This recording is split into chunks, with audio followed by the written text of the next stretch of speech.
Պարոն Խաչատրյան, ձեր խմբակցության սիլոգիզմը փչացել է, չնայած այդպես նորմալ չէր աշխատում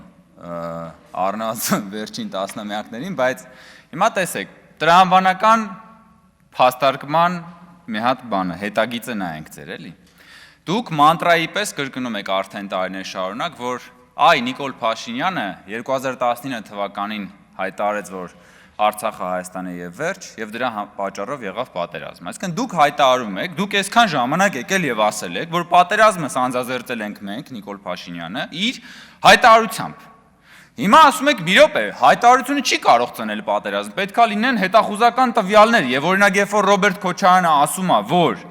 Հայաստանը չպետք է բավարարվի իր 29743 քառակուսի կիլոմետր տարածքով, դա չի կարող դառնալ կազուս բելլի, դա չի կարող, որովհետև հայտարարությունը ո՞ց կարա լինել պատերազմի պատճառ, բայց եթե հայտարարությունը չի կարող լինել պատերազմի պատճառ, պարոն Խաչատրյան, բա ինչի եք մեր հանրությանը տարիներ շարունակ խաբում, որ Նիկոլ Փաշինյանի հայտարարությունը դարձավ պատերազմի պատճառ, ուրեմն կամ դուք երեսպաշտությամբ եք զբաղվում եւ ստախոս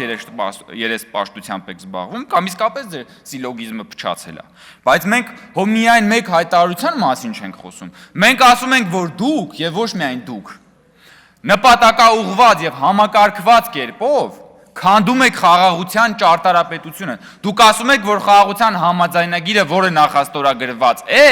դեռևս կարող է վերաբանակցվել։ Դուք ասում եք, որ Հայաստանը չի բավարարվելու իր այս տարածքային ամբողջականությամբ։ Դուք ասում եք, որ Հայաստանի Հանրապետությունը չպետք է ունենա սահմանազատված սահման։ Դուք ասում եք, որ դուք պիտի գնաք եւ պայքարեք Ղարաբաղի հայերի վերադարձի իրավունքի համար, այս պահին դուք միջև վերջ գնալու եք դրա համար եւ այլն եւ այլն, այսինքն դուք սեղանին եք դնում հայտարարությունների եւ մոտեցումների մի փաթեթ, որը ամբողջությամբ կազմաքանդում է խաղաղության ճարտարապետությունը։ Ու հələ մենք ենք շանտաժանում։ Դուք տեղով շանտաժ եք եւ ամփոփելով։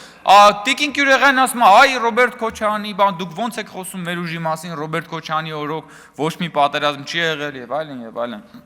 Հաղթած Ռոբերտ Քոչարյանի օր։ Բայց հաղթած Ռոբերտ Քոչարյանը խի երկու անգամ պարտվեց սեփական երկրում սեփական ժողովրդին, հետո սեփական ժողովրդի